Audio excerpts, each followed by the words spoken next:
My name is Francesco Manacorda. I'm Artistic Director here at Tate Liverpool. Francesco, we're here in the studio of Mondrian that's been recreated at the Tate, and this exhibition of paintings, it's something that people might find very familiar even if they haven't heard of who the artist is.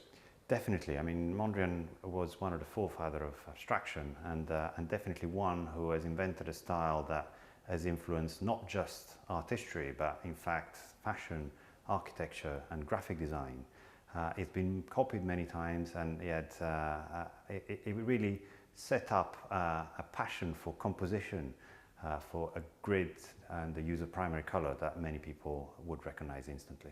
And the term is neoplasticism, isn't it, that we can see in a lot of this? Yes. And he did a lot of that work in New York, and he went to New York via Liverpool as well, where you've got his name on a passenger list here. Definitely. I mean, with the outburst of the Second World War, Mondrian decides at some point to leave Paris, where he had been resident for more or less 20 years, give or take. And he comes to London, where he's got a group of friends who help him leave Paris, stays in London for a couple of years, and then passes through Liverpool and leaves Europe to go to America from Liverpool. This is really quite important because especially at that period, Paris, which was the capital of the avant-garde and the visual arts in general, mainly migrates towards New York in that sense. So all the avant-garde figures that made Paris what was the most vibrant capital in Europe moved to New York. And Mondrian leaving from Liverpool is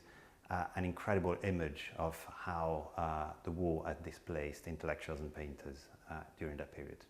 Now, we're in his studio now. How important is it that we see the artist's day-to-day life? Does it help us understand what he was doing? It definitely does, but also it helps us understand that he wasn't just interested in painting. He really was interested in the organization of space and how color and not just the grid, but like the composition of different plane of different size could not just be inside the canvas, but could become architectural. It could invade the world, which is why we called our season Abstraction into the World. It's not just about painting, but it's about how painting could really become a model to generate the urban environment where we all live.